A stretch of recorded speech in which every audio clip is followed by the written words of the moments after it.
அஸ்ஸலாமு அலைக்கும் வரஹ்மத்துல்லாஹி வபரகாத்துஹு. அன்பான சகோதர சகோதரிகளே, இன்று நம்மால் மறக்காமல் சொல்ல வேண்டிய காலை திக்ர் மற்றும் மாலை துவாவை பார்க்கலாம். இது நம் மன அமைதிக்கும் அல்லாஹுவின் பாதுகாப்பிற்கும் உதவுகிறது. காலையில் ஓத வேண்டிய திக்ர்.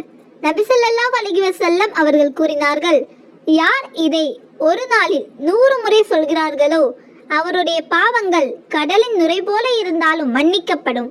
ஆகையால் இன்று காலை குறைந்தபட்சம் சில முறை என்றாலும் இந்த திக்ரை சொல்லுங்கள்.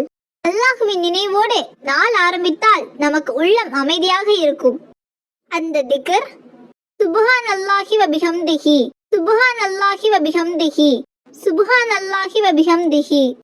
இதன் பொருள், அல்லாஹ்வுக்கு மகிமை உண்டு, புகழும் அவனுக்கே. மாலை நேரத்தில் ஓத வேண்டிய துவா. மாலை நேரம் பெரும்பாலும் சோர்வு, கவலை, சிந்தனை நிறைந்த நேரமாக இருக்கும். அந்த நேரத்தில் இந்த துவாவை சொன்னால் அல்லாஹ் நமக்கு மன அமைதியை வழங்குவான்.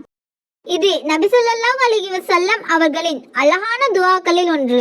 அதனால் மாலை நேரத்தில் தவறாமல் இதை சொல்லுங்கள். அந்த துவா, அல்லாஹும்ம இன்னி அஊது பிக மினல் ஹம்மி வல் ஹஸன், அல்லாஹும்ம இன்னி அஊது பிக மினல் ஹம்மி வல் ஹஸன், அல்லாஹும்ம இன்னி அஊது பிக மினல் ஹம்மி வல் ஹஸன். இதன் பொருள், அல்லாஹுவே, கவலை, துக்கம் ஆகியவற்றிலிருந்து என்னை காப்பாற்றுமாறு கேட்கிறேன். இன்று நீங்கள் கற்றுக்கொண்ட காலை திக்ரும் மாலை துவாவும் உங்கள் வாழ்க்கையை அமைதியாகவும் பாதுகாப்பாகவும் ஆக்கும். இன்ஷா அல்லாஹ் நீங்கள் இந்த துவாவை தினமும் சொல்லுவீர்களா? இந்த வீடியோவால் நீங்கள் பயனடைந்திருந்தால் லைக் செய்து உங்களின் கருத்தை கமெண்ட் பாக்ஸில் தெரிவிக்கவும். மேலும் மற்றவருக்கும் ஷேர் செய்து பிறருக்கும் நன்மை கிடைக்க வழிகாட்டுங்கள். இது போன்ற வீடியோக்களை பார்த்து பயன்பெற நமது சேனலை சப்ஸ்கிரைப் செய்து அருகில் உள்ள பெல் ஐக்கானை கிளிக் செய்யவும்.